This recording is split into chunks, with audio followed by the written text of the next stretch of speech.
We've got calls coming in. You want to go right away, or you got anything? Get right to I think we go right to our hoodies. All right. Let's start in Michigan. We'll talk to Don. Don, you're on the Under the Hood show. What can we do for you? Good. Need some help with 2019 Equinox Premier, 60,000 miles. Last week, Sunday, it's my wife's car, when I opened the door, the radio didn't shut off. And then I drove it the next day. Same thing happened, and the power windows were not working. I grabbed the rubber boot that goes between the door and the frame, and when I shook it, it started to work again. So I think I have broken wires in there, and I just have some questions about the best way to repair those, because the replacement harness is no longer available from GM. Sure. Yeah, the broken wires in a door jamb is really common because it's like a coat hanger. You bend it so many times and it breaks, and you must be one of those people that opens and closes the door a lot. I have not seen this on an Equinox yet. Russ, but we know how to fix it. What do you do with your coat? What do you do with your coat hangers? Well, sometimes when I need to use a coat hanger to get into a door or something, I'll bend it back and forth until it breaks. So you're in an improper use of a coat hanger, how it would break. Yeah, I'm not kind of the guy that will walk all the way across to the other side of the shop to grab my wire cutters and chew them up. I'll just bend till it twist breaks. It, and here we go. I just want to make sure the reference was solid in people's minds. Right. That you have a large selection of very cheap coat hangers that come in with the uniform service. Are they always they break quickly. Are they always available as a tool? I've always got it. Probably 50 of them there. That's why we get the surcharge for coat hangers. Yeah. Who has not bent a coat hanger until it's broken? I just thought it would add some fun to the call. That's all. Okay. So those wires in those doors, a lot of times even the wire will break inside of the plastic because you can't bend plastic enough till it breaks typically. It's usually the wire inside and then it pulls apart. The easiest way to fix that is going to be to remove the door panel, unplug all the wiring, and then take the kick panel and pull that off. You'll have to pull the little door sill off. It just snaps off, and then the kick panel. And then you'll pull the boot loose, and you'll pop the two little plastic retainers out that hold it in. They just snap out, hold it into the door and the body, and then pull the harness back where you can get to it. If you disconnected everything from the car, you can pull that harness out maybe a foot or more so you can get in there and fix it. And we usually replace the damaged section with a butt connector that's heat shrink for weatherproofing. And the reason we do that is because you're going to lose them. Yeah, you'll lose a little bit of wire when you trim those ends. So the butt connector is going to add about 1/4 to 1/2 inch on each connector, which is great. It gives you the extra room. So when you cut it and you try to splice it, you can't put the ends together, but you can put them in a butt connector and then do them one at a time, heat them up, put them together, and then you don't want to wrap tape around all those to bind them together, because if you do, when the door closes and opens, it's going to put another tension point and break other stuff. So we leave them loose because they're in the tube sliding the way they should, put it all back together, and you're good to go. It's not a real difficult job. You just want to make sure you get them all insulated very well. And pull on any of them that don't look broken.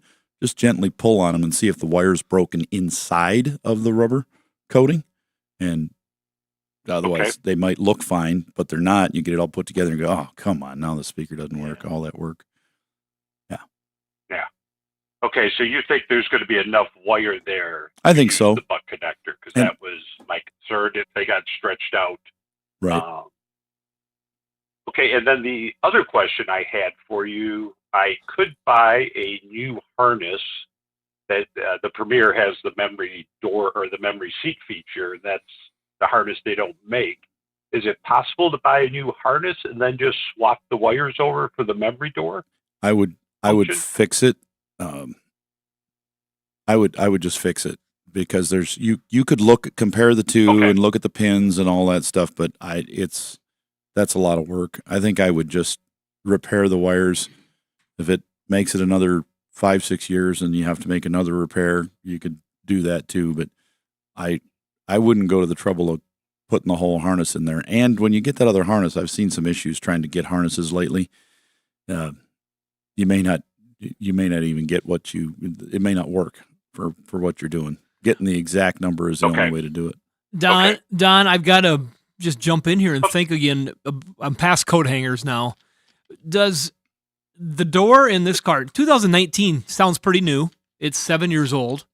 Right. It's 60,000 miles. Is the use of this car like door-to-door salesman, or is somebody jumping in and out of this thing all the time? Or DoorDash. What is there anything unique about how this vehicle is used? No. I mean, my wife does make a lot of short trips in it, but not DoorDash, not Uber. I'm very surprised. I was just curious because I mean that it went at 60,000 miles too. We have had people that just don't feel as confident about doing the wiring repair, or they got a type of a harness where they don't have a bunch of extra wire. There's so many little inventions out there now for splicing wires. You see that there's things you can get, but you can sometimes find a recycler on like Cardash Part that has a late model rolled over vehicle or something like that. They're not going to do it for $20, but if you knew by VIN number that it had the matching options, it's a little bit of a gamble. And wouldn't you think that if you buy a whole harness, like if I'm coming to you, Shannon, and I say, I need a harness for this Equinox, here's the part number, and you say, oh, I've got one that matches, the cost of your labor to pull it and the cost of that harness would probably be similar to him buying a brand new from GM. If it's available. In this case, it's not available, he said, but I mean, if you could get a used harness that was in good shape for $125, you might think that's worth it. Somebody else might think that's ridiculous. Right. But you're not going to find somebody that's going to search through 5 harnesses and then sell it for $30. Right. It's just not going to happen anymore. But no, I did go out. I did do cardashpark.com. There are 2 or 3 vehicles out there. In fact, you've got one of them in your yard.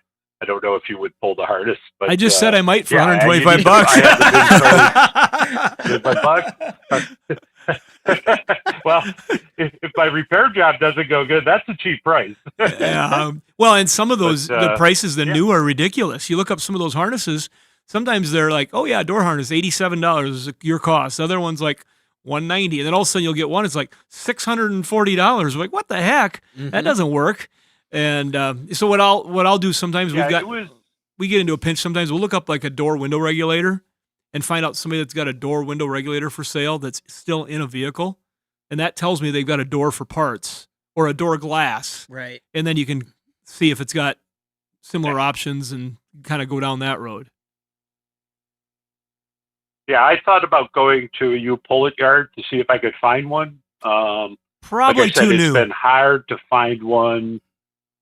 Yeah, that's what I was thinking. It's been hard to find one that has the Premier package, and you could tell the minute you open the door, or pictures on Cardash Part, and it's not a Premier, so it doesn't have the memory seat. That's sort of the hard harness to find. Yeah, sometimes I've spent probably 3 hours on Cardash Part trying to pick through them.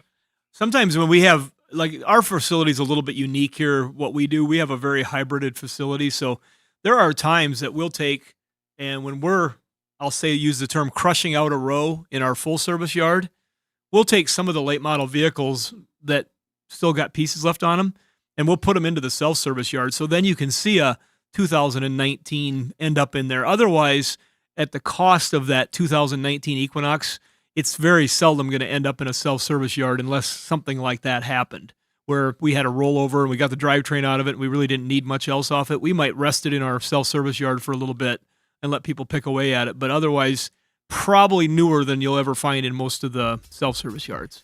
Don, thanks very much for the call. Good luck. And there was a time when if I was just thinking if the door didn't work, you could I remember having cars in my life where you couldn't use the door, so you just got in the other door. You can't do that anymore. You can't just slide across. Very hard. Leave the window down so you can reach in. Yeah, exactly. We're going to take a break. When we come back, we want to hear from you. 866-594-4150. That's the number to reach us here at the Under the Hood Show. Guaranteed car repair advice or double your free back. This is Under the Hood. 866-594-4150. That's the number to reach us here at the Under the Hood Show. We drew a winner for our AutoZone toolkit.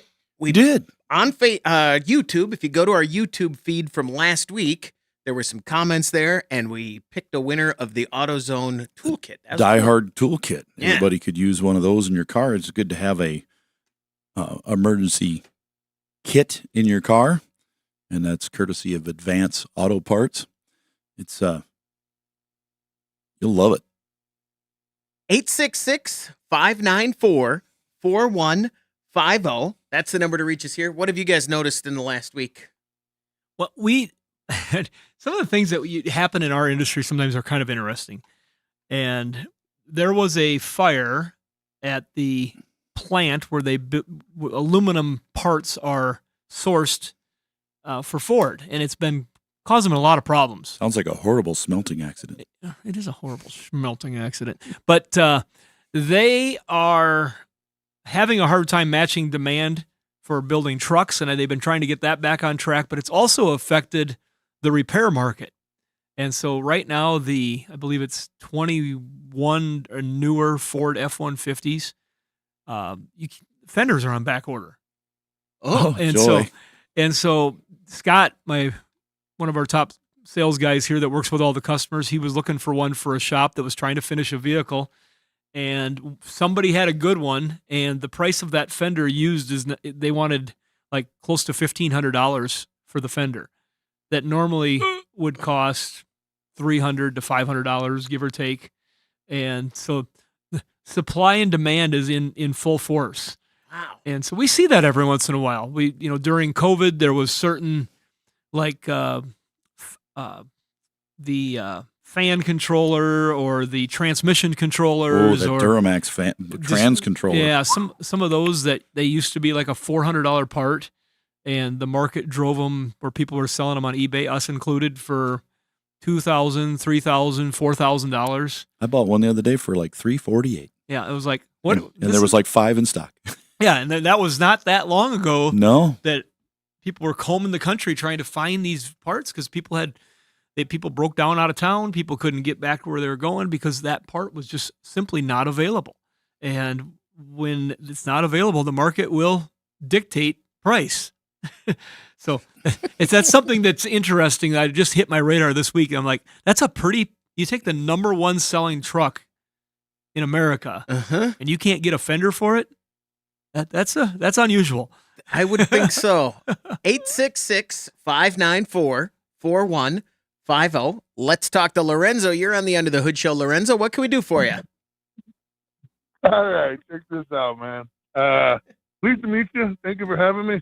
But check it out. I had a 1974 Cutlass Supreme, and like I was telling the gentleman, the first time I went out with my wife to be, she sat down, and we were getting ready to go, and I turned the key, and it went click click click click, right? And then she looked at me, and I was like, you need to lift your Tushy in order for the car to start, right? And she goes, what? No way. I said, no, look, click, click, click, click. And so like I told this gentleman, talk about an icebreaker, right? I was like, and she lifted her Tushy, and it went boom, and it started right up, right? And I was like, she was like, no way. And I was like, I don't know what's going on. That's just the way the car is, right? And she goes, no way, you're pushing some kind of button, or you're doing something, right? I go, so I said, no, for reals, look. So we got out of the car. She got in the driver's seat. I got in the passenger seat. And I go, go ahead. And she goes, click, click, click, click. And I go, okay, now look, I lift my Tushy. And I lifted up, and boom, it started right up. But, hey, a few months later, we were married, so I don't know what happened after that. This is, we're sitting here listening with smiles on our faces. Mm-hmm. If you're watching on YouTube, you'd see that. Trying to understand where this is going to end. At the altar. Right. It ended at the altar, Chris. Mm-hmm. Yeah, it did. So how long ago did this happen? Oh, man. Okay, I'll check this out. My oldest is let's see, he's 33. So before that. All right. So this is not a recent marriage. This is a 74 Cutlass. This happened a long time ago. Mm-hmm. Yeah, it did. Okay. Because when I heard you on the radio, I thought about my brother-in-law. He used to listen to that Click and Clack. Sure, That other radio. You know what I'm talking about? Oh yeah, Absolutely. they're legends. They're legends. Oh yeah, man! And when I heard you on the radio, I go, dude, this sounds. I looked at my son. I go, dude, this sounds like that show that Ali used to listen to. Blah blah blah. Well, it does now. We have never had anybody say lift their tushy on this show in 36 years. I don't think so. That is a first, and I don't understand how much of a lift that is. If it's elevation, one side, getting out of the car. We've done that in but this studio. We've had some events, but I'm just trying to understand the correlation between somebody in the passenger seat lifting their body of any sort that would cause the car to start. In a 74. And the fact that you knew to ask her to do that, I think you were up to something. No. Check it out. It was one of those things. Okay, look, my brain kind of. Yeah, I did EMS for like 10 years, right? So my brain is like numbers, right? It's always brrr. And we were trying to figure out this, that, and the other, and kind of like Sherlock Holmes, you know, the deduction, you know, he deducted all the reasons, right? Well, we started. My kids were in there. We tried to start it. Nothing. And then one time I popped the hood and everything was checking everything out, and I reached in the window and I started it with nobody on the seat. Okay, and it was like, boom. Okay, no problem. Well, then we got in and everything's cool. We go to the store, and no, that wasn't my boys. That was one of my homies. Yeah, that was one of my homies. Because we got to the store, and he went click, click, click, click, and he's sitting in the seat, right? And I was like, what the flip? So then I got out, and I said, hey, get out real quick, man. And I got out, and I started it through the window, and boom, it started right up, and I was like, all right, man, there's something going on, dude. So down the line, you know, it went click, click again. And I said, dude, don't get out. Just lift your butt, right? And he's like, all right, cool. And boom, it started up again. I was like, what the 1974 Cutlass. Russ, is there anything that you could... Oh, he's got a smile on his face. He's got an idea.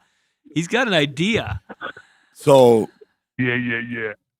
Not all the cars had it. I had a Vega that had it because I had to figure out the key thing. You couldn't start the car unless the belt was clicked. Oh. You had to have the seatbelt buckled in order for it to crank. And I don't remember, you know, almost every one of those was disabled. The cars that had that was disabled immediately. Nobody wanted to wear a seatbelt in the 70s.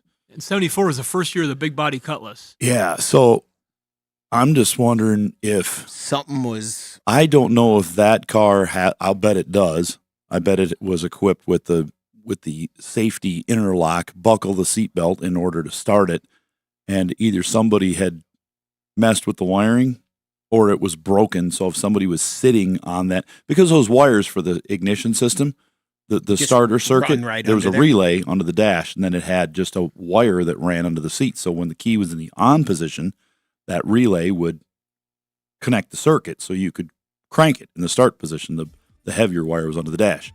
But when it was open, you couldn't. So I'll bet that car had that safety interlock system in it, and it's for the driver's side belt only. But somebody sitting on the seat over there, it's going to rock and do stuff. I bet that's what it was. That's about the only thing that could do it, unless the floor was rusted out and you had to ground in the wrong place. But I'll bet it was that seatbelt interlock on that. Lorenzo, thank you very much for the call. We're going to take a break. When we come back, we want to hear from you. 866-594-4150. You're listening to the Under the Hood Show.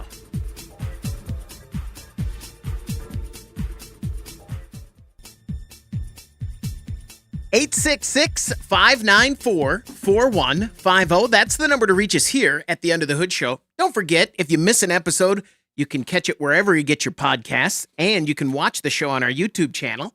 And if you subscribe to the YouTube channel and join the Hoodie fan club at underthehoodshow.com, you could win a hoodie. Like Bernice Barrett, congratulations from all of us here under the hood and our friends over at Berkeley One Classics, celebrating over 50 years of collector car coverage. You can find them at berkeleyoneclassics.com. I have a problem with my hoodie. Thanks to producer Doug, it's a zip-up hoodie, and A zooty? now that's all I Zooty. want. I have other hoodies that I just don't. I'm wearing out my Under the Hood Show hoodie because I have a zip-up, and it's fantastic, and it's ruined other hoodies for me. I know my head's getting too fat if I can't get the hoodie over the top, Yeah, the regular one, and I can. So as long as that's still good, you're good. you can't call me a fathead anymore until Well, until yeah, I can't get yeah. that hoodie off. Yeah, I can. 866-594-4150. Staying out of this one. Let's go to Kansas and talk to Mike. You're on the Under the Hood Show. Mike, what can I do for you? Me. What can I do, or all of us? Up to you. Yeah. Hey, good morning, guys. I called and I was wanting to find out some help. If I get some help on I got a 1964 Galaxy 500 XL 2-door fastback that I've had restoration done on it, and they put the Dakota Digital system in for the gauges, and everything's working pretty well except the doggone fuel gauge. It doesn't want to register correctly, and they've tried over and over again to fix it and correct it. They put a replacement fuel tank when they did the restoration, and it's got a vertical sending unit, or in the tank, or not vertical, horizontal. I'm sorry. It goes in from the front of the tank towards the rear of the car, and they had to do some adjustment to the shaft of that float, to get it to read correctly, and now all it does is when it'll come on, sometimes it'll be empty, sometimes it'll be full, sometimes it'll be in the middle, sometimes it won't. It won't come up and give you a display on the Dakota Digital with 4 dashes and a fuel indicated on there, telling you it's not reading it.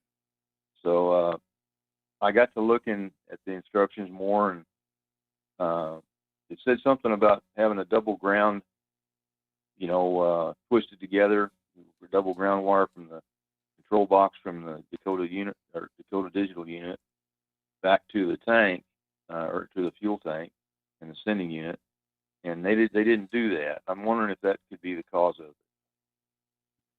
it. You either have a programming issue because it's programmed incorrectly. That has to be set up, because you can program it for any fuel gauge you want, any resistance. It's really easy. We did lots of those. Or you have a problem with wiring, ground loop, or you've got a bad sending unit. So what we typically do on that, what we would do, and we had one, and I don't even know where it's at anymore, if we even have it, but we had a fuel sending unit simulating device. We bought that thing for like $30. You can still buy them, I'm sure, on Amazon. But what you do is you go back to the back, you take your fuel sending wire, connect it to one of these alligator clips on this box, you connect the other wire coming out of the box to a ground, and then you turn the dial. And it had a switch, low to high and high to low. So for Ford, on that one, if the wire is not connected, the fuel gauge reads empty. If the wire is not connected on a GM, the gauge goes all the way to full. It's broken on full. So on a GM, if you ground it, it'll go to empty. On a Ford, if you ground it, it goes to full. It's broken on empty. So what we did with this little box is it has resistance marked right on it. And you start at the bottom and you dial it up. You go all the way to full, all the way to empty, back and forth. And flip the switch for Ford, Chrysler, switch it over for GM. Super cheap, super simple. It's just a variable resistor, like an old slot car AFX controller thing, Pretty easy. That's the way you can test and find out if it's a gauge problem or a car problem. Could be in the sending unit, but I would start, if the sending unit's in the tank and you have a question, just run a temporary wire from the control box all the way back to that sending unit and ground it, so that you've got a good signal wire and you've got a good ground from the tank all the way to the front, and it's working. Did they put an electric fuel pump in that tank? Is it an aftermarket like that? Yes, it is. Okay. If that tank is not grounded 100%, when the pump, you're sitting in the driveway with the key on and just reading the gauge, it might be fine. But going down the road, is that pump's working? It may change the resistance a little bit of your ground, and it may not be grounding good. So you want a good ground. That's why they're asking for a good sending unit ground. Okay. And a good signal wire back there. And also it's got to be programmed right. It'll allow you to program whether the gauge goes from low to high resistance or high to low. And it used to, what Mike, the numbers are. it used to work. Is that true? Yeah. Well. Okay. Not That really. answers. I bought the car. I bought the car and it was in pretty bad shape. And I can't tell you for sure about the gas gauge. I can't remember now. But I think it did work, yeah, when I first got the car. Okay. But I mean, Yeah. since you had it fixed or since you had it redone, it has not worked. Okay. And Right. Once it hadn't worked correctly, no. once you think you have everything you've been able to do exhausted, and you can't figure out where to go, call Dakota Digital. They are just a few miles from us here, and they are a really nice family-owned business. We know them well, and they will help you with that. They're really good people. They want their stuff to work because they want other people to hear about it and buy it. That's how they make their sales. So they'll help you. South Dakota, then? Yeah, they're in South Dakota, South Dakota Digital. Are you okay? Yeah, Okay. it's right down the. Yeah. The Ortmans own that. They're good people, and they started out literally in a single car garage, and now they're in a facility that is ginormous and keeps growing. I just would not think you wouldn't think how many speedometers and gauges can we sell and taillights across the country. But Tell them apparently you talk to us too. it's a lot. Yeah, they don't advertise with us or anything, but we know them, so they're a local company. Yeah. Well, should that sending unit have a ground wire coming to it? Yeah, well, it needs to be Or going grounded. It at least needs to be grounded for the sending unit. Needs to be grounded to the body of the vehicle, and the body of the vehicle needs to be grounded to the frame, and then your battery needs to be grounded to the frame. The body needs to be grounded. Everything needs to be grounded well. So if you have any doubt that ground back there is not perfect, and you've got an older car, it's possible that there's a break in there. You need two wires, one for the signal and one for the ground, all the way from the tank to the front. All right, Mike, before we let you go, we have to do that. This is a Berkeley One Classic. Oh, for yeah. sure. Because we 100%. forgot the Cutlass. That was I too. was going to do that, but we were running to the bottom of the hour Yeah. there. Do you have? I have a question for Mike. I think you would ask first, right? Go for it. What is it? Still the original color it was when it came off the line? Mm-mm. Are you there, Mike? Uh-oh, Mike's gone. We lost Mike. Our phone has a bad ground, maybe. It It's could be. intermittent, yeah. We'll run a Mike, wire are all you the way there? to Kansas. Oh, he's gone. Well, It was black. it was red. I was thinking it was black, and it's not the original color. All right. Well, And I would have liked to find out what motor it had in it, too. Teal. Darn. let's see. Let me do. I put him on hold. Doug, see if you can get Mike back on there. While we do this. Let's talk to Tim in Minnesota. Tim, are you there? Okay. All right. We'll take a break. We'll try and figure that out. Figure out what's going on with our phones there and why we lost them both. Stand by. 866-594-4150. That's the number to reach us here at the End of the Hood Show. We're taking a quick break. When we come back, we want to hear from you.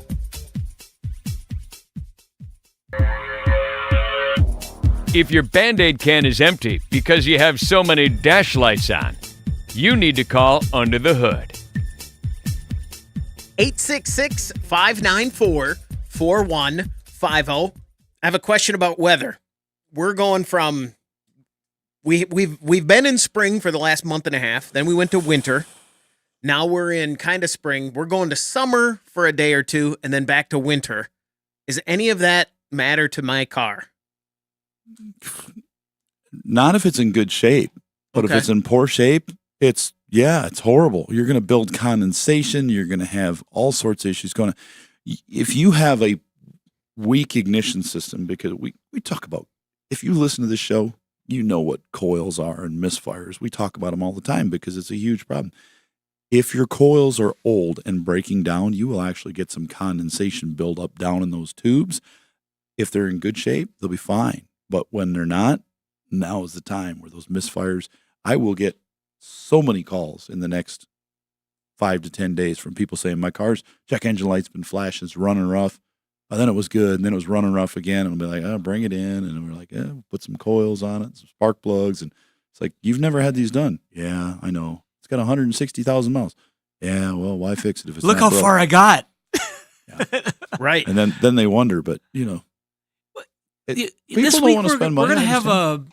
we're gonna go from like a almost 10 below zero. Was it 14 degrees last Saturday or something like that? Yeah, but we're I mean, having almost a 90-degree temperature swing. Yeah. In a few days. And Yeah. down south, they're also we're going to have those record highs here, but down south, they're having record highs in the mid 90s, which is not normal for this time Yeah, of my year. daughter's which- in Phoenix and they're setting records. Aren't they going to be closer to 100? They're in over Phoenix? 100. Yeah. It's for March. It's unheard of. So it's just craziness, I love around it, the though. world. Oh, I love that hot weather.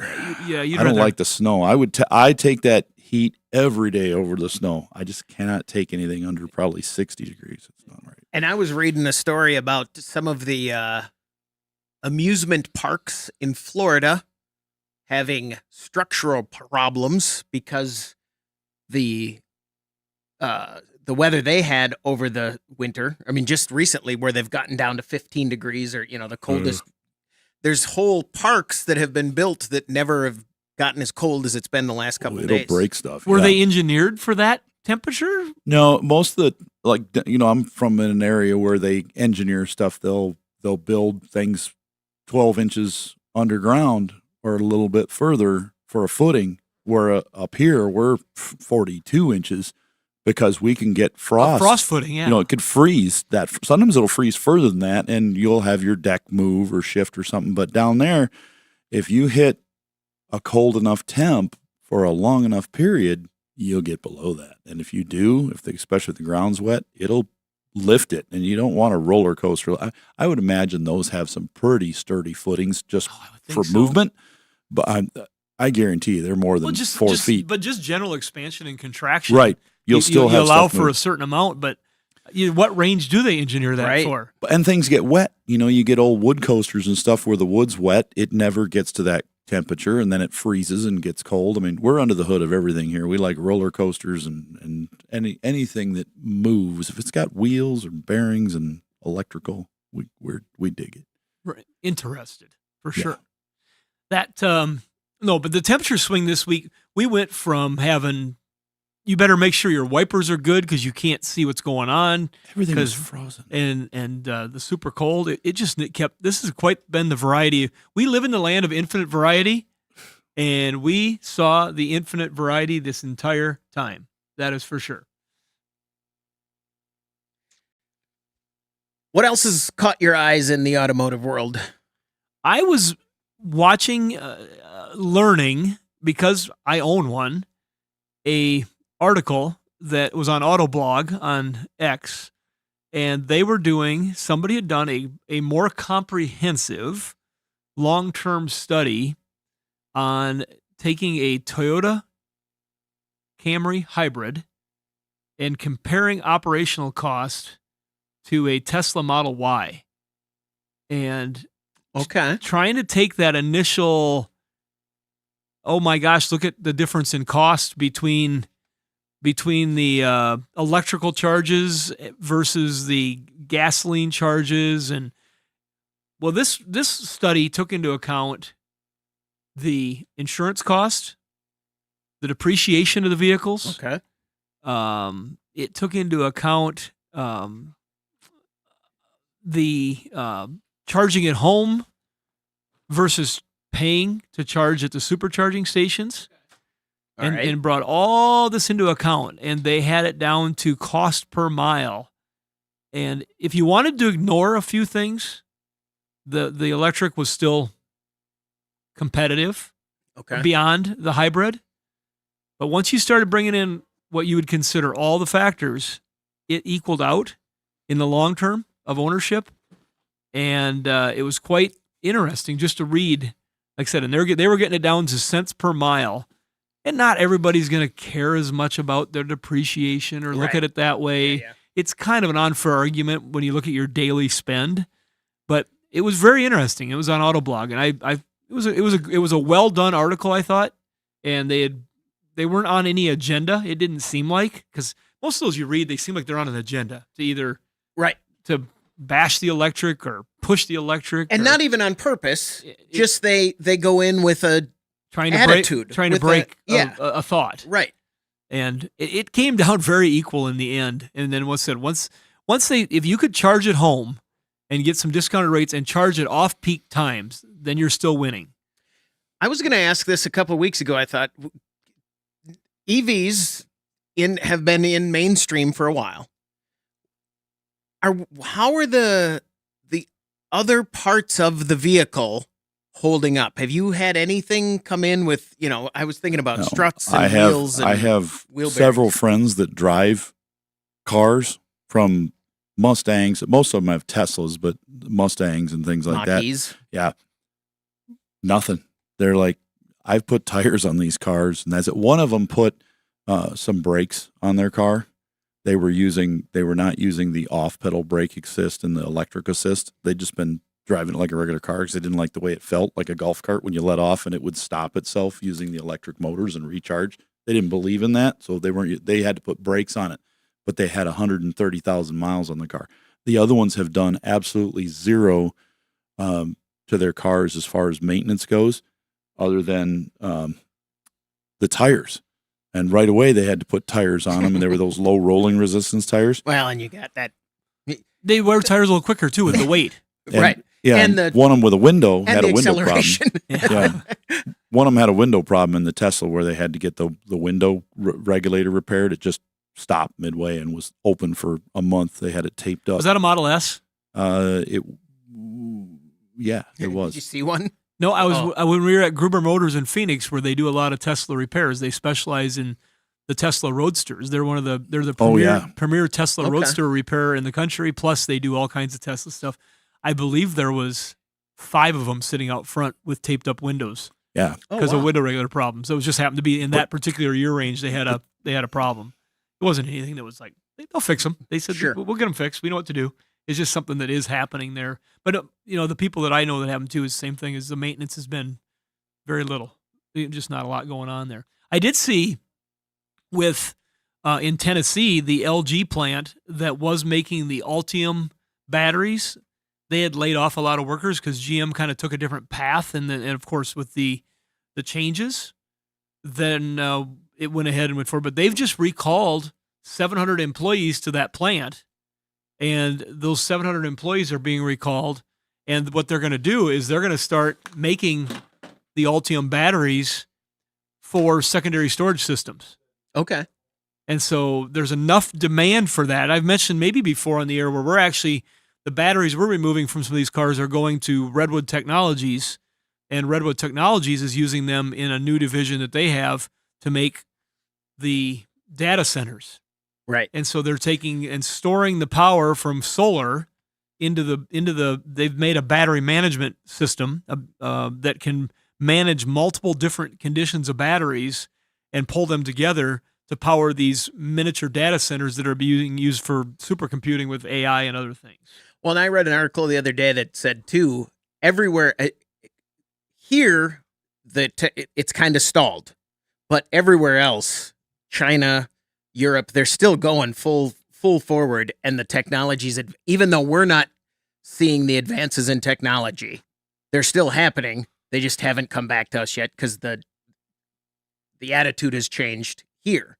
But how they're some of the battery technologies that have advanced over the years are still advancing. So and it was kind of an article about if they get back in, they're not going to get back in where they got out, the domestics, but they're also not waiting on it elsewhere. Right. And the big switch now is to LFP technology in the batteries. And that technology is making for more affordable batteries. The new, making it for 1 year only, 2027 Chevy Bolt is using different technologies, and there's other manufacturers that are racing to this technology because it's more affordable. But what we're learning on the backside is that it's very difficult on the recycling stream again. Yeah. And it's a different technology. It's iron phosphate being used instead of some of the other materials, rare earths that were being used. And so it makes the battery more affordable to produce.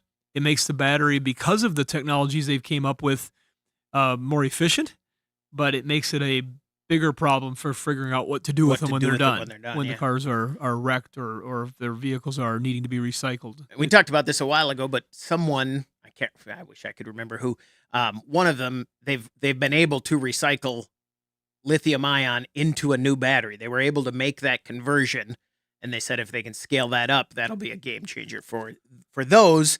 And I think that was where the article also said that by the time they're able to do that, that might be old technology. Yeah. So it's just a thing that you have to deal with. You're riding a roller coaster and it's changing super fast. Yeah. And funny, I'd bring up a roller coaster after we just talked about that. Yeah.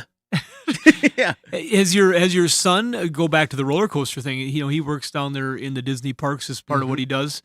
Has he noticed, have they had any problems or anything that they're worried about? Or yeah, that actually, I sent him that article, and he was talking about one of the rides down there that closed for a while, and they didn't know, there was no word as to why. They were like, it just closed for the day, and then it stayed closed. And then someone that he works with at a different, not where he works, said, yeah, we're seeing it. We're seeing metal. Some of the new stuff that we've built has never been through a winter, and going down to 16 or 19 degrees.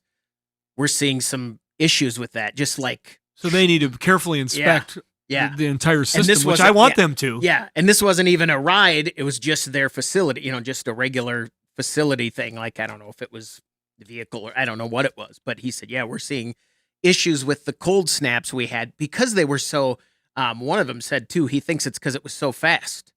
It was 70 degrees during the day, 15 overnight, and then back up. And some of the stuff just couldn't handle it. Some of the physical parts just couldn't handle that switch.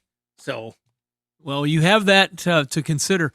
Going back to the EVs, or I jumped off there again, but going back to the EVs, the other thing that people forget when you talk about maintenance, the thing that they will need eventually, just like any other vehicle, is you need a 12-volt battery. Right. And that's where our partners at Clarios make the batteries, the AGM batteries, and that's a big deal in a EV. Is you still have to have a very, very strong and good 12-volt battery because there's so many onboard systems, the navigation systems and everything else that are going on in the vehicle. They don't run off the high voltage system. Right. That 12 volt is recharged many times by the high voltage system, but you definitely need to make sure that battery is in good condition or you're going to have some problems. You still got to do the stuff that's a pain in the butt. I don't think we're going to see tire stores not around anytime soon. They've been popping up new ones around our place here. We've been seeing some new tire stores popping up all over. And I'm like, tires aren't going away anytime soon. And the tires, I think, are the bane of my existence. Replacing tire, there's nothing I like less, I think, than replacing tires. Because even if it's all going good, you gotta replace the tires. And they look so good when they're new. Yeah. And then when people call us and they're gonna want to sell their car that's broken, well, it's got new tires.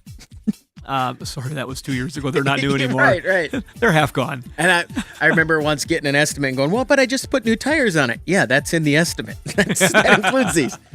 That's going to do it for this hour of the Under the Hood Show. 866-594-4150. Our phones are back. We'd love to hear from you.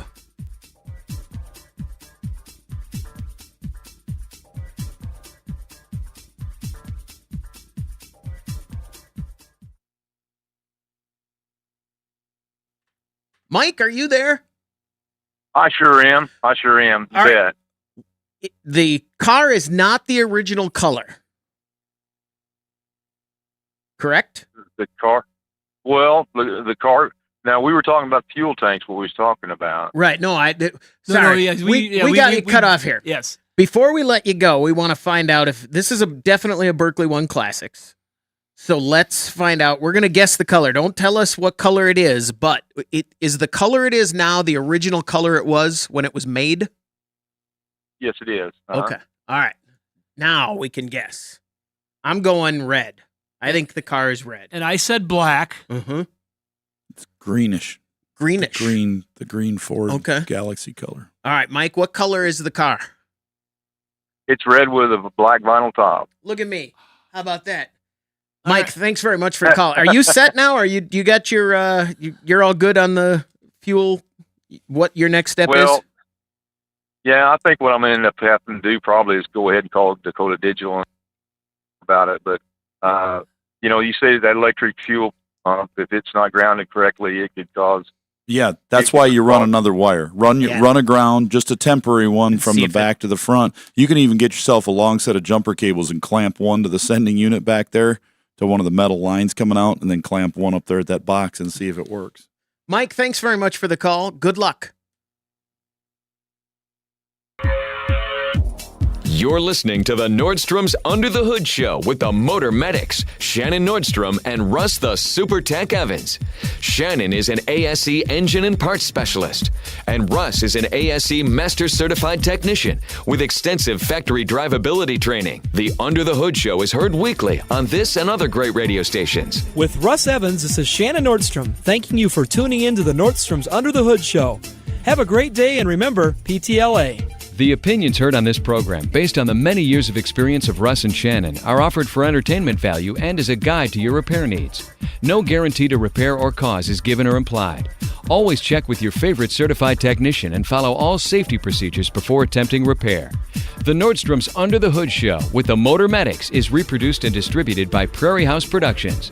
Have questions for the Motor Medics?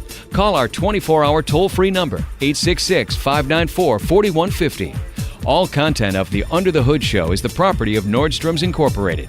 Copyright Nordstrom's Automotive and may be reproduced with our permission. Now, let's go under the hood with the Nordstrom's Motor Medics. Welcome to the Under the Hood Show. We are glad to have you with us. Russ Evans is here to answer your automotive questions. Thanks for joining us under the hood. Shannon Nordstrom is here to do the same. Welcome, Hoodies. Thanks for tuning in so we can help you tune up. I'm Chris Carter here to answer your calls at 866-594-4150. And I will say we've got it straightened out for now. We will be answering your calls. If you were on hold or you've been calling and you've had some issues, we think we've got it taken care of. 866-594-4150. We've got calls coming in. Let's go right to John. You're on the Under the Hood Show. John, what can we do for you? Hi, guys. I got a 2009 Chevy HHR. It's got quite a few miles on it. I've never had any issues with it, but all of a sudden I went to head into town the other day, and my check engine light came on, and I scanned it, and it said a misfire on cylinder number 4. So I replaced plugs. It still showed it. I replaced the coil. It still showed a misfire. And I replaced the injectors, and it's still showing a misfire, and it runs, obviously runs rough due to the fact that it's got that misfire. Any ideas? Is there any other thing that would cause that? Would it be like a bad valve or? And specifically, you mean, is there anything that is cheap that would cause this, right? I mean. Yeah. Okay. It's just my old work car, and the thing, it's been reliable all this time, and it wasn't something, it just happened. Boom, Spark plug, and strike 1. Coil, strike 2. Injector, strike 3. That engine's out of there. Good chance. cold stuff. No, if you've replaced all 3 and you replace them with good parts, that leaves you with other options we've seen in our shop. A mouse chew the wire. I've seen mice chew the injector harnesses on those cars. So step 1, we find out, do we have spark? We pull the coil out, put a spark plug in the coil, crank it. Does it spark? If it doesn't, address that. You'll fix your misfire. If it does, unplug the injector, get a testnoid light across there, see if it's flashing with the engine cranking and running. If it does, now we've got spark, we've got fuel, we've got we got a problem inside. Then you can check your compression and leak down. You may have a valve issue. Those engines are pretty tough. I got one in the shop right now, which is awkward that we have our first call about a old Heritage high roof in a long time, and I have one sitting in the shop with a fuel line rusted right through front to back. So I've got to replace the whole thing. Other than that, it's good. But the engines, their problem was not usually one single valve. It was usually oil burning and the motor was done or knocking. But they were tough. They went so many miles. Yeah, we had that one that we ran a lot of miles with one. Yeah, this got 240,000 on it. It doesn't knock, tick, anything. It's just all of a sudden I got that check engine light with the misfire, and I'm just was wondering if it was something else, and I'm just gonna I'll probably do a compression test on it. It might be time to and leak down. Do a leak down on it. Keep the cylinder sealed up and with the valves closed, and put pressure in there and see if it's leaking by anywhere. We got that fuel management system where it shuts off. Can he just shut off the correlate, like go in and lock off the other correlating? I've got 3 other cylinders. What do I need this one for? Wouldn't that be great if an engine could still run smooth? And it doesn't work that way. Okay. All right. But I have, now that you mentioned that, I have had a couple customers over the years unplug a fuel injector and disconnect the coil and drive a car that was dead on one cylinder, because they figured in their mind, they were smart enough to know that if I stop dumping fuel in there, if it's dead on that cylinder anyways, why can't I keep driving it? As long as it's a valve and not something else. Now it's going to affect everything else because the car runs its whole fuel trim based on the unburned fuel going down the exhaust or oxygen. So it's probably not a long-term fix. No, but it could run way longer than you think. Longer than stopping because it's gone. Exactly. I'd be curious how long you could actually, if you had a 6-cylinder, if you could disable one cylinder completely, how long you could drive it. I bet it would be way longer than you think. I think so too. John, you want to try it? Maybe a couple years. If you try it, let us know. Well, you know what? I may. That would bring me back to my days of a Yugo, but the thing is, no fuel. You would have to have the injector disabled no matter what. The spark is fine, but if you had that fuel pouring in there with a cylinder not firing, you're going to ruin the catalytic converter, overheat it, plug it up, wash out the cylinder. Gas is going to get in the oil. But if you shut that injector off, if it's dead anyways, and you're like, well, my choice is stop driving the car, and I don't know how safe it would be that way, but it's all up to you. There are things you could probably do. John just sounds like a guy that might try it. I think so. Yeah. It's an HHR, Yeah. All right, John, let us know. And then erase this call and take us off your phone memory. Don't. No, he doesn't have to do that. Don't get us involved.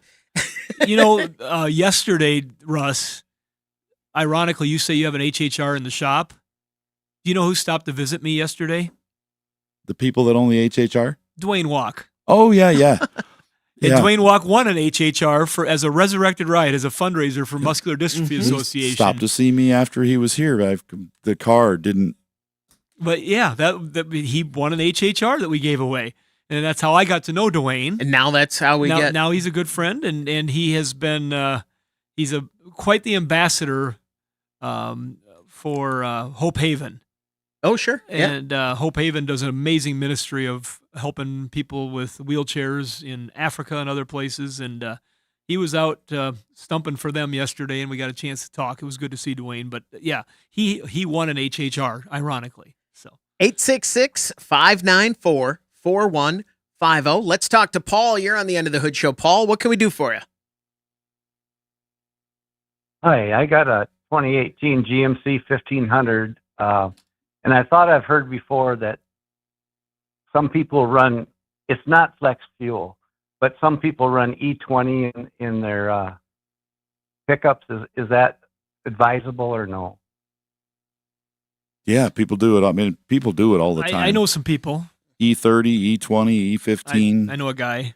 The 15 is the one that they certify to run in it, but the E88, which is E15. But But yeah, I mean, like, it's not something that they have endorsed, but we personally have used it for tens of thousands of miles in GM cars of our own. My Silverado is no customers. longer a new Silverado. It's a 22, and it has got just crossing 50,000 miles here pretty quick. And I have ran, it's a 6.2, and I've ran E30 in it since it was brand new. Occasionally I'll be on the road and I'll put a tank of whatever's available because they don't have E30 or don't have those things. But if I'm around my home base, I'm going to stop at, we're from the Sioux Falls area here, but I'm going to stop at Midway Filling Station or Palisades Oil, and they both have blender pumps, and I'll put in E30, and I've had no problems. Now, we have an older vehicle. It's an 06 Range Rover that I fixed up, and it has got a 4.4 supercharge in it, and that one doesn't like that fuel, and I think it's just because the vehicle's older and the state of tune's not as clean for the adjustments. Might not be able to adjust. It might have a narrow band sensor in it. Yeah, but I learned check engine light came on and we quit doing it. Mm-hmm. Yeah, the check engine light is a telltale. It'll tell you if it doesn't like it. And if you're using E10 all the time, what's that difference to E20 is going to be negligible. Well, right? they pushed to get E15 as a fuel that was certified for everything, and they're pushing for 20. They want to keep pushing more and more and more, and it can be done. I mean, there's places. Look at Brazil; they're running 98% in all their cars. They got some of them where you get to the higher elevations. It's like, well, that's south, but it gets very cold up there. Mm-hmm. They're just opposite of ours. The further south you go, the colder it gets. So you get up in the mountains and stuff.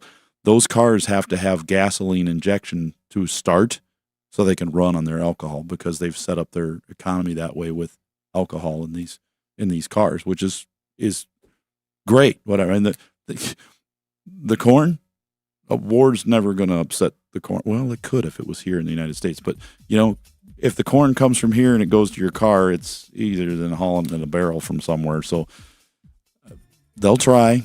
We'll see what happens. Paul, thanks very much for the call. 866-594-4150. We're going to take a break. When we come back, we want to hear from you on the Under the Hood Show.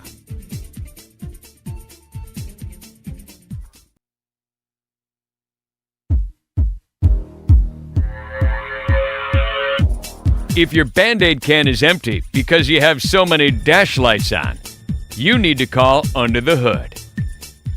866-594-4150. That's the number to reach us here at the Under the Hood Show. Let's talk to Brad. You're on the Under the Hood Show. Brad, what can we do for you?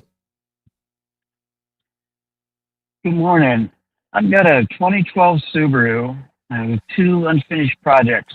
I went out to the U-Pull-It and I pulled the steering wheel so that I could replace the voice buttons to allow me to use the phone over the Bluetooth. And one of them is broken.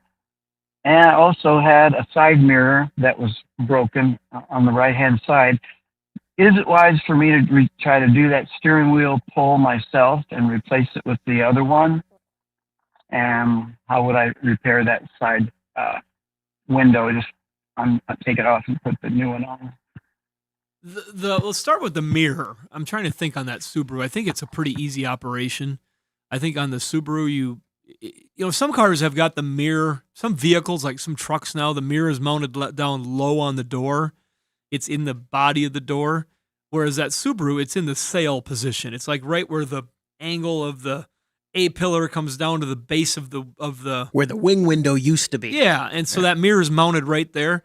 Those are typically quite easy to do. You've got either a plastic panel that will separately come off, or you've got to take the entire door panel off. And I would recommend, if you haven't taken a door panel off before, to go watch a YouTube video of somebody else taking a door panel off first, or go, if there's a new enough one out at a self-service yard, go practice on another one first so you don't. There's always a hidden screw or a clip that's stronger to pull than you think you should have to pull if you haven't done it before. Yeah. That's usually the hardest thing for people to get used to when we get a new dismantler. Like, well, you got to pull. No, pull harder. Well, no, pull a little harder. But you don't. That's a feel you have to get. So I don't know particularly, but I think you might just have to take off a small plastic panel. Then you can get at some 10-millimeter bolts, and then there'll be a small pigtail harness that'll probably drop down into the door. You got to pull up, and there'll be a connector. and that connector comes loose. And sometimes they're right at the base of the mirror, right in the body of the mirror, and other times they're down in the door with a pigtail hanging off the mirror. I don't know on that particular one how it is, but that's going to be a pretty easy operation as far as that goes. Good. Now the steering wheel, a little trickier. And Gotta have a wheel puller. Yep. And you might consider, I guess I don't know for a fact, on some of those, you might even look once you get it off to see which steering wheel is in the best condition, because sometimes you can unscrew or disassemble the switch from the backside and just pop the switch in. And, if one's the wrong color, just things to consider when you get into it. Yeah. Okay. But as far as the airbag removal, on the driver's side airbag, it can be a little tricky sometimes to get them out if they use the clip style.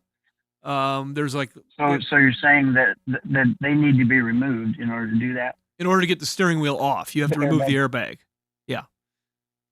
From the middle of the steering wheel. Yep. Yeah. And it's more of a physically getting it out can be a challenge than the electrical or the risk of explosion. Because the system's pretty well safeguarded. Yeah. But if you have the power off Okay. and you're disconnecting that and you've let it sit for a little bit, you're not going to have a problem. And there again, you can watch I guarantee there's 100 people that have done it on YouTube. Probably most of them have done it right.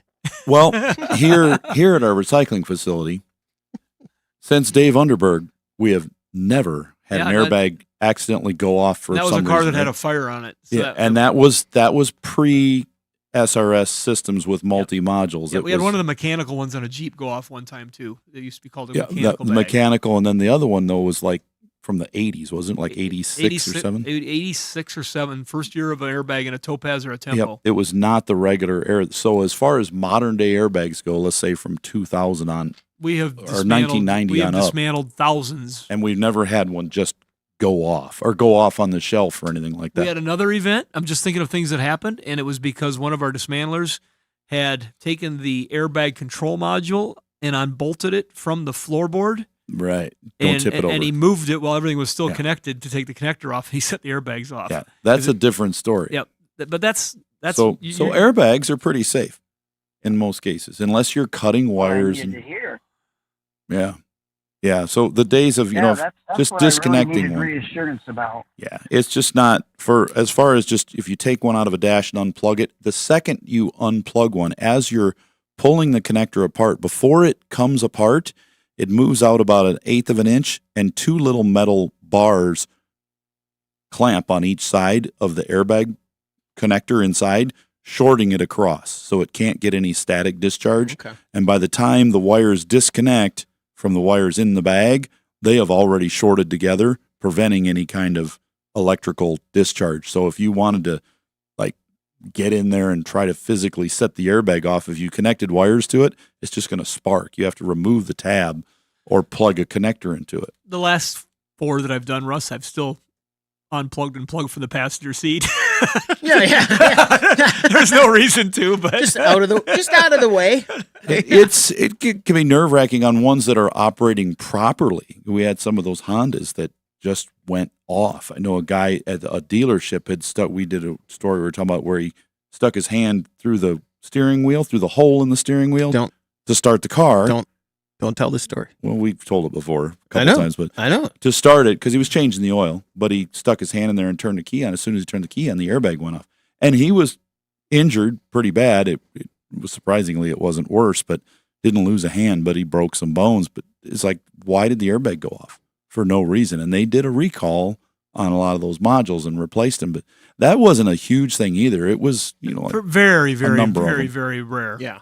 This is one where Brad, by asking the question, almost answers the question for you guys. If he thinks he can take that off, then it's probably, because that's not always the case, but it's one of those where if he thinks he can do it, that's what you need more than anything, is the confidence to do it.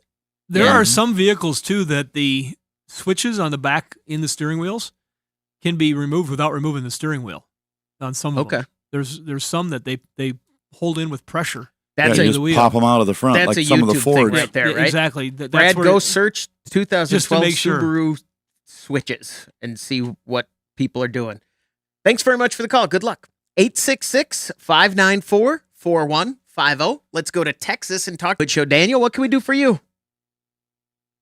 Hey, fellas. I have a Ram 1500. Just put a remanufactured Jasper engine in it. Had the NDS deleted. That's about 9,000 miles ago. And the transmission just went out. So I just put a reman transmission in. Yeah. But the good news is the drivetrain is practically new. What recommendations would you say, like transmission additives, and just I want to keep her going because I really like the truck. And you have a huge investment. Yeah. Is it running good though? Yes, sir. She's perfect. She's literally a beautiful truck, running great. Shifting fine. Engines have been good for the last 9,500 miles. I just want to maybe help secure my investment a little bit. Maintain it very well from here on out. The oil changes, I would be 3 months, 3,000 miles on that Ram engine for sure, with a good quality oil. If you want to protect the bearings and things in that, like we use a product from Justice Brothers called Heavy Duty Vehicle, and it is a additive that reduces friction on metal and therefore wear. And we put that in the engines. I use that on my newer vehicle and on my old ones as well to prevent the wear. Do you add that between quarts of oil in an oil change? Yeah, I put 1 quart in, then I put a couple ounces, then I put another quart in and a couple ounces. Okay. No, I put the whole thing in. But I mean, do you just open it and put it in? Yes. Yeah. Now without emptying anything? Oh yeah, you could do it now with dirty oil, or you could do it with the original, but it's made to be put in every time you do an oil change. So I put 8 quarts in the vehicle, and then it's got, I think it's 6 ounces that go in for that. Okay. 5. It might be, it's for. It's 3 ounces for 5 quarts. So I think I put 5 ounces in on my 8. But yeah, it reduces friction, so it helps out with. I worry about lifter wear and things like that, but that prevents that. So. That's something that's important. That maintenance is going to be really important on that truck. And with the MDS deleted and everything, I think that truck should last a good long time, especially in a little better climate like that. And the transmission? Transmission, you want to make sure that the cooler stays clean. One thing you can do for free is get your garden hose and rinse off that cooler up front. Make sure that trans cooler and the air conditioning condenser and the radiator all flow well, because you don't have a bunch of dirt buildup between those. Summer's coming up here. We'll have summer tomorrow. So make sure those things are clean to keep the heat down. Heat will kill things faster than even poor maintenance. And they probably took the thermostat off of that or replaced it when they put the reman in. It came with that reman probably. Yeah, it's in a hose up front, and they usually take that off and they bypass that cooler, because if it's still on there, tell them you don't want it. If it still has a factory transmission cooler built into the line on that passenger side of the radiator, tell them you want the bypass. You want to get rid of that. You're in Texas, you don't need it. Get rid of that line and put the regular standard line in that's just open with no temperature regulating device. Daniel, there you go. Thanks very much for the call. Good luck. 866-594-4150. We're going to take a break. When we come back, we want to hear from you on the Under the Hood Show.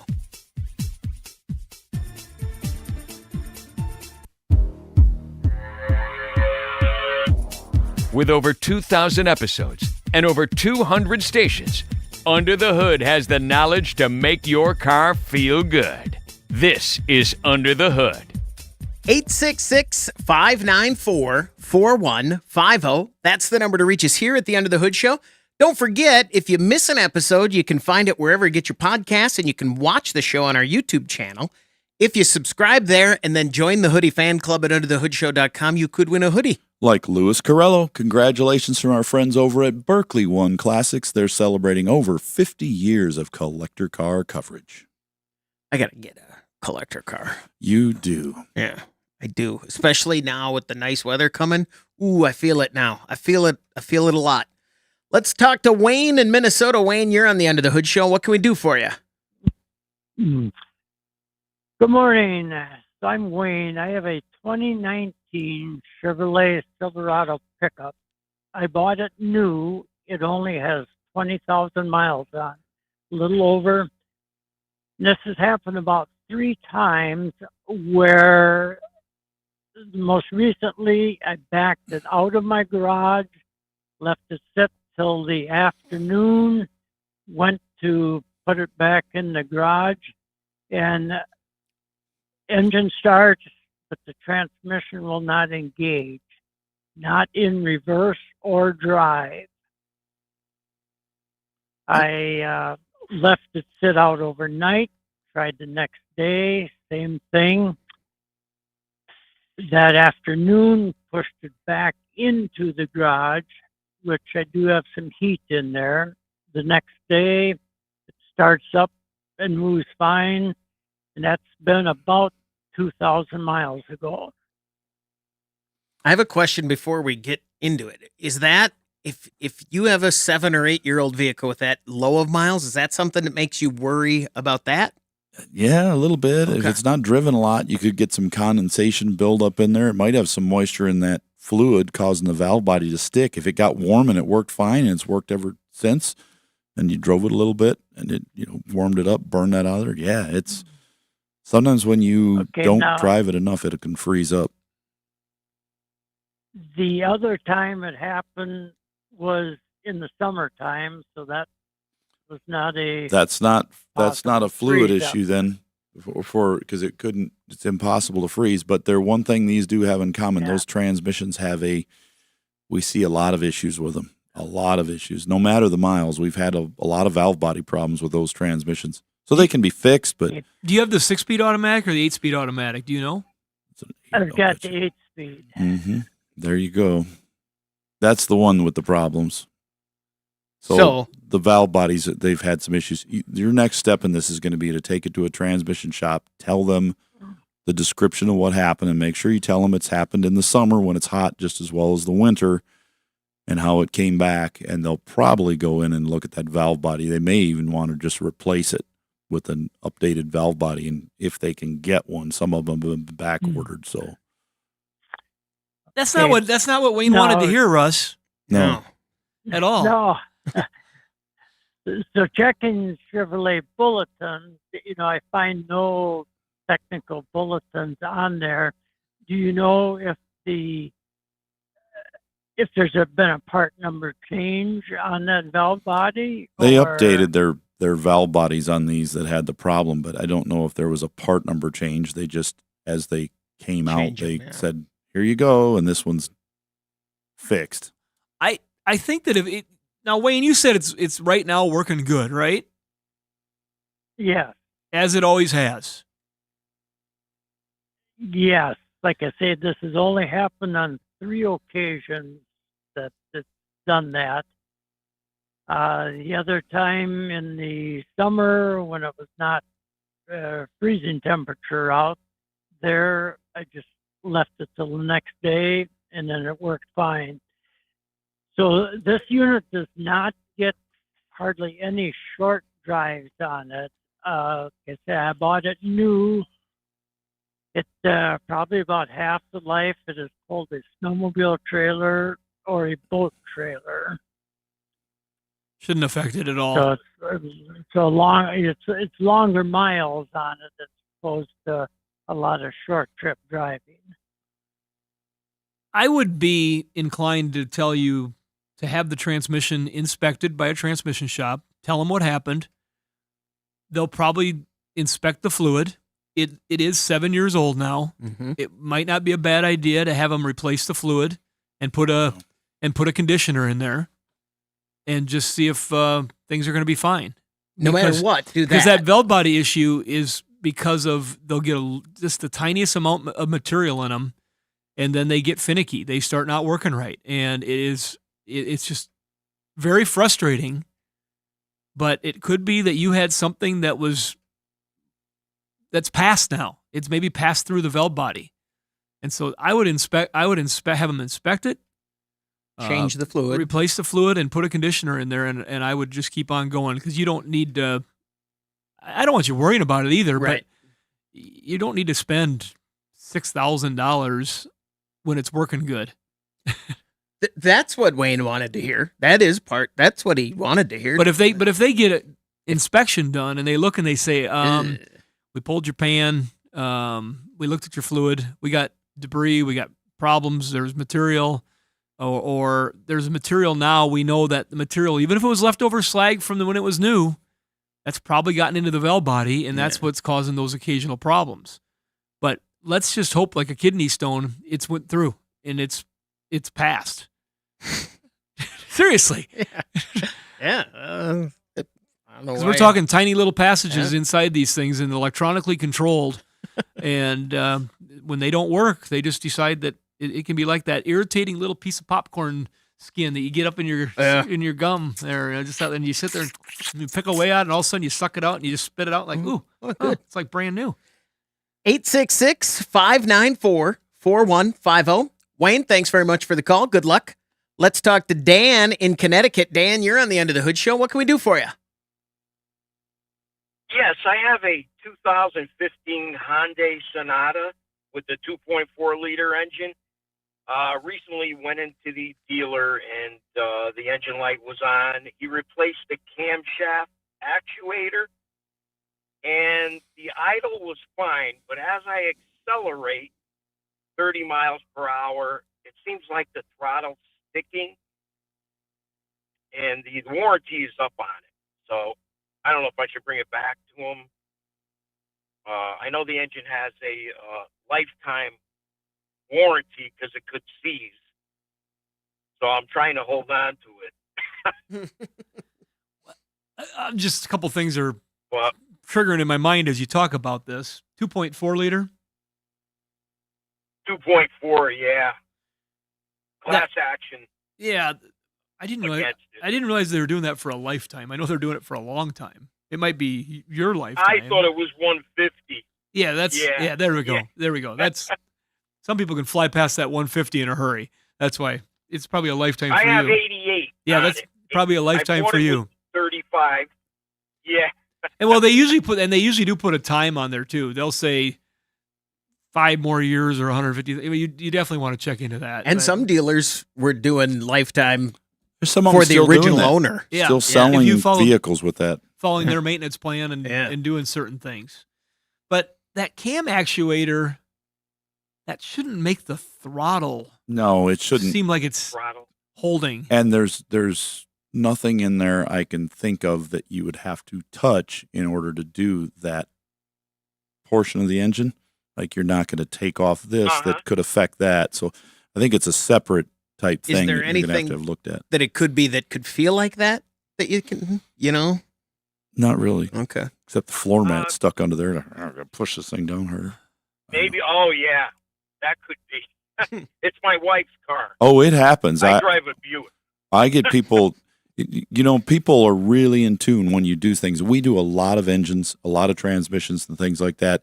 And we've had a number of people over the years will put an engine in or a transmission. They'll say, my car's not working right ever since you worked on it. And so I look at it and I like them to be there at the first time. So when they come in, I can jump in the car, go, let me take it for a quick drive and see if it's something real fast I can fix, make them feel good because they had to come all the way back out.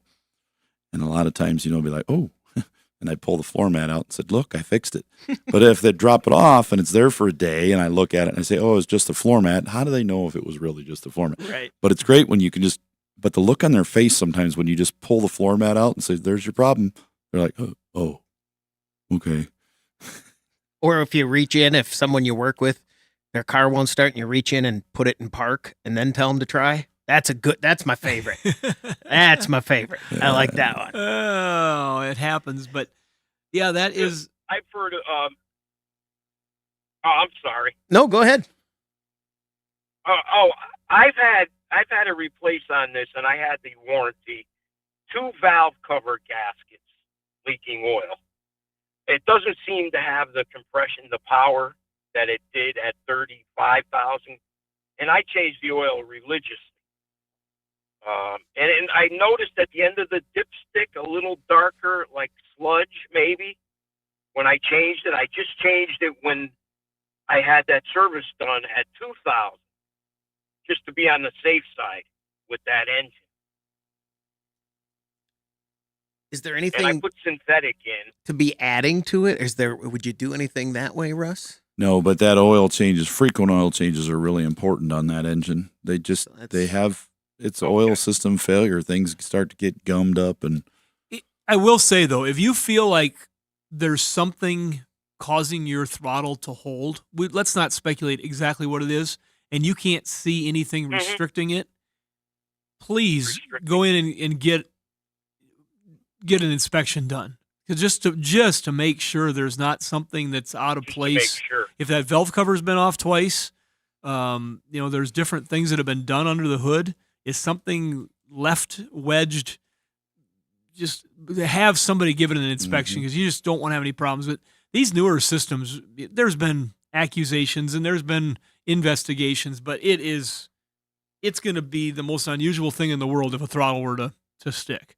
Now, we've had other people call in. We've realized that we missed some calls on people that had paddle shifters and some different things that we weren't thinking about when we talked to them that could cause some issues where the vehicle felt like it was sticking the throttle because they didn't realize they were in a manual mode and they were in a gear that just seemed like it was revving the engine. Mm-hmm.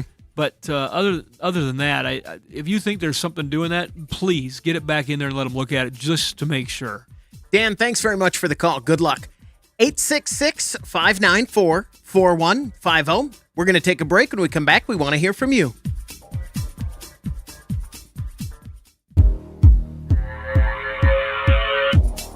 Three friends talking cars. You decide if they know what they're talking about. This is Under the Hood. 866-594-4150. Let's go to New Jersey and talk to Bob. You're on the Under the Hood show, Bob. What can we do for you? Hey, good morning, gentlemen. Hey, I've got a 2015 Mazda 3 with a 2.0. It's been a real good car to me. 255,000 miles on it, and outside of the regular consumables, the only thing I've ever put in it was a coil pack, one coil pack. And so I'm religiously changed do a forecourt drain and fill on my transmission every 30,000 miles because I do a lot of driving and heavy traffic and stuff. So recently I'm starting to have a slip between third and fourth when the engine gets hot. And I'm not too familiar with that transmission. There's no error codes, and I'm just wondering, could it be something as simple as a solenoid, or are we looking at a clutch pack, or what could it possibly be, and what could I possibly look at? When that happens on those, it's almost always a clutch that's just worn out. It's had its wear. How many miles total on it again? 255,000. I was really hoping to hit 300 just to, for my male ego, but I don't think I'm going to make it. Usually that's about a 200,000 mile transmission at the most, more like 160, 170. I think your maintenance on that vehicle has really helped it to go a long way. So you've pretty much doubled the miles that thing would normally see. You've gotten a long way out of that car. And if it's not like a ring all the way up and you just baby how you drive it, you might get some more miles out of it. Yeah. Could go a long way yet. I know that. Yeah, no, I if I'm easy on the gas, it will go, shift easy. And once I'm on the highway at highway speed, it goes with no problem. It's just between third and fourth, that little area. Once the engine is hot, it does that. Yeah, sadly, if they do a fluid inspection, you'll probably find that fluid's starting to get discolored and probably has some material starting to float around in there just from slippage, most likely. There's not anything in those taller gears typically that is on that kind of a car that's going to say, oh, it's just something we can fix for a few $100s. It'd be nice. It'd be nice if it was. Bob, thanks very much for the call. Good luck. 866-594-4150. My brother and I have a new pastime. I have one brother who's a car guy. He was the one he was always the car guy. So we were talking once about how we live hundreds of miles away from each other. If we ever end up in the same old folks' home or we live right next to each other, we're going to get a project car. And he doesn't want a project car. He wants to buy a car that's done. So we've been going back and forth. So here's our new thing. He and I have decided we're going to get a car, and we're not really going to get it. But we're going to talk about and argue about which car would work. So part of it is trying to find the car that you like, that the other person will like. And then we usually end up arguing about what a stupid choice that would be. It's a fun conversation to have via text over a weekend. We pick a car and go, hey, what about this one? They're junk. What about this one? That's ugly. It's just, we're having a blast on it. I have to tell you a story that I think relates. Okay. It has nothing to do with the Under the Hood show, but it's this is the place for compelling. It. Okay. We'll see. My wife and I and my daughter and my son-in-law, we were in Reno. They came up and met us when I was out there doing my speaking engagement. So we spent the day with them. And we had stopped in a little circular bar area to get some snacks, some little hors d'oeuvre snacks, and right next to the sports book. And so we're in this little circular bar area. Sports book's over here, so we're watching some games. And then there's just a seating area that's behind the sports book area, just kind of a general seating area. Each one of us had noticed these two elderly gentlemen that were at a table just outside of the bar area. Okay. We had noticed them because they were, we thought, yelling at each other. It was very animated. And the one gentleman had a cane, and the other gentleman was, summer teeth.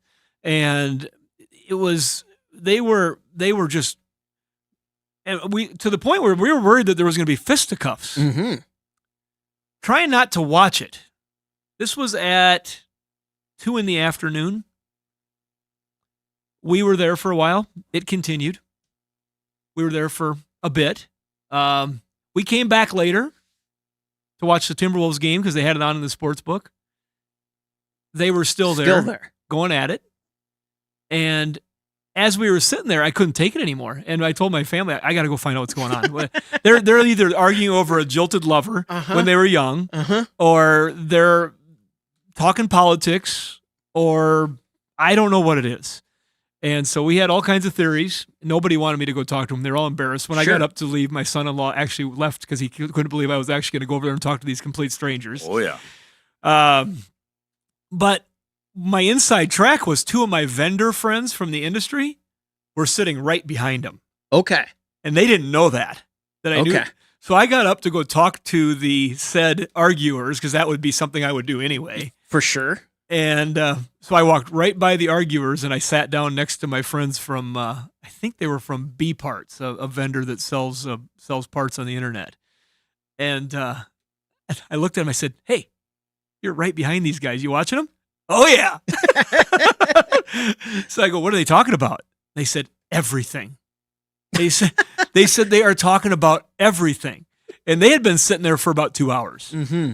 We're talking lots of energy being expounded. I can't paint this picture enough.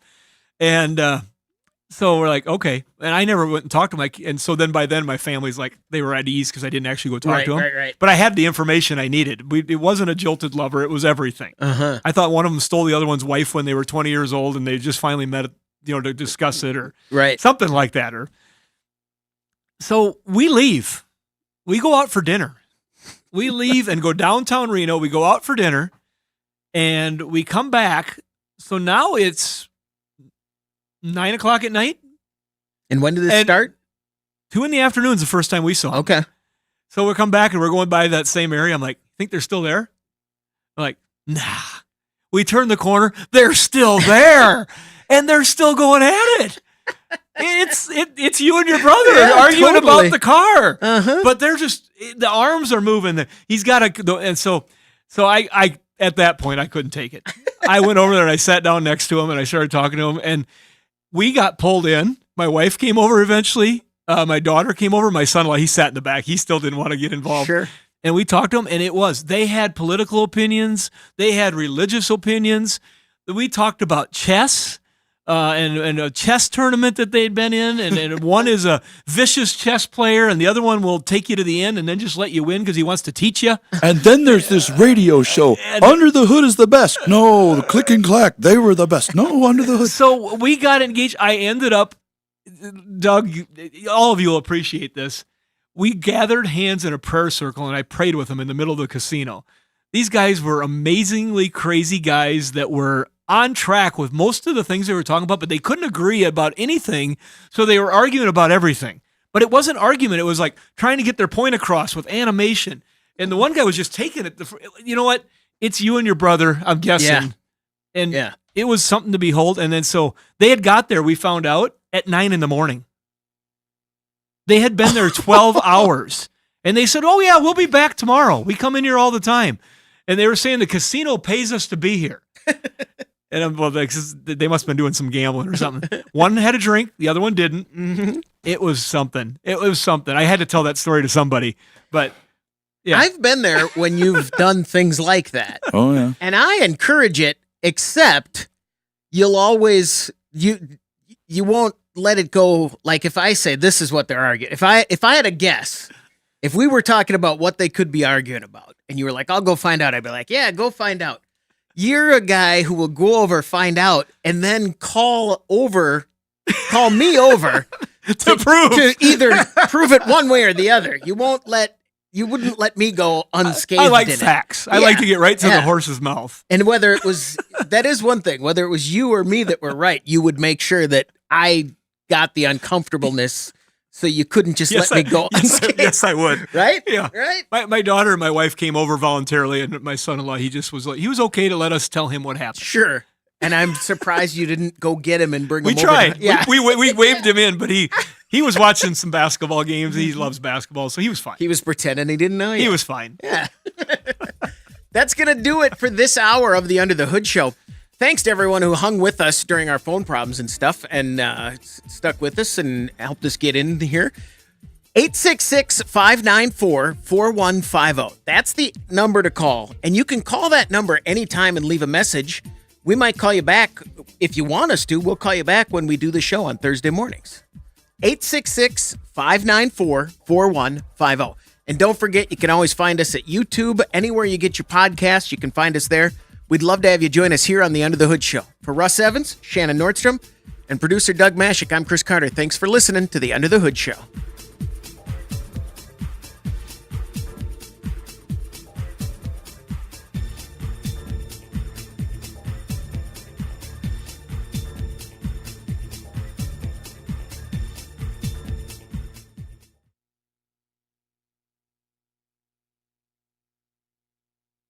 This is the after show. I think we got to everything on the show.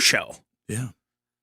Hey, and we got a winner today of our Advance Auto Parts Die Hard Toolkit giveaway. Everybody could use a toolkit in their car. I could use one of these actually too. Maybe they could get me one too. I could put one. Gift the four of us one. There we go. Yeah, there we go. We could maybe What a couple. Do we know what's in it? What's in the toolkit? Tools, safety items. Who's the winner, It's a Chris? 79. Was it a 79 piece? I just sent the message. Why? I sent the message. I don't know yet. I don't know if they've gotten back to me. Hold on. Let me go look. Check Facebook. See if they got back to you. I don't have the winner, to be clear. They have not emailed me. I sent a message on YouTube saying, here's your kit. And I don't know. It was 73 pieces. Producer Doug had to straighten me out there. Okay. I said 79 pieces. It was 73 pieces. I remember that from last week when we were reading it. It's a really good roadside emergency toolkit. And it's the kind of thing that everybody should have in their car. And you know if it comes from Advance Auto Parts and Die Hard, it's going to have the right stuff in it. And so it's fun to be able to have these as giveaways, but you can also drop into your Advance Auto Parts store and pick up things like that you need to be a good road warrior. Is that what you wanted to do there? Get yourself a cordless tire inflator. Everybody could use one of those. How about a tire pressure gauge while you're at it? I tell you what, so many people come into our shop. It's like, oh, can you check my tires? I think there's something's wrong. It says low tire. It's like, no, that's check tire. It's not a low tire light. You've got 59 pounds of air in the left front. And you've got 25 in the right They've front. been putting air in because it's got a leak, and all of a sudden they're up to the like light was 60 on. pounds. Yeah, it said low tire, so they keep adding air until it's too high, and then the light comes on because it's too high. So Get yourself a tire pressure gauge. Don't trust the ones at the gas station. They're often wrong. I don't have any name. I don't have anything to tell you. You told me earlier what the guy's name was, didn't you? No. Oh. No. No, I said no. The opposite. Quite the opposite, actually. You said it was 3, right? I said I'm just gonna this is enjoy the it. after show. QRJ423. No, what I said was I sent a message and then realized today it never went through, so I was going to send another one. And if that don't work, we'll pick another winner. You lose because you didn't. I just sent it a minute ago. I mean, Just now? just a Well, half you know hour ago. they're watching live. Maybe. I don't know. That would be incredible. It'd be incredibly good right now. Let me see. I don't. No, I don't. I got nothing for you. All right. Doug will make something out of that. So far, so good. Doug left. He's He's gone. He's gone. Somebody's getting something for free. That's the point. Right. Free is good. Doug, he threw us our paper and he just left. That's he it. said, "I've had enough of this today." Good luck, I love guys. it where he says he gives him this paper, but he goes, "Oh, you want to know? Here, click this link." Okay. No, but he knew we were talking about the diehard I know. roadside Right. toolkit that has the essentials you need to be prepared for breakdowns with the most common tools for minor repairs. He knew that was written on here and we Right, needed that. right. And Because we were swimming and pedaling a little bit there. Yeah, that's what it is. I mean, it's not just tools; it's essentials you'll need on the side of the road. So it's a safety kit. It's an emergency toolkit. It's an emergency roadside toolkit. I don't think we can talk about this toolkit enough It's for what quite Chris is trying to do over there. I have no information for you. All right. Should I? I think we're out. I think we should. I think we need to I think run. we need to run with Doug wherever he went. No kidding. Where is he? I want to go with. Thanks for listening and thanks for watching the Under the Hood Show.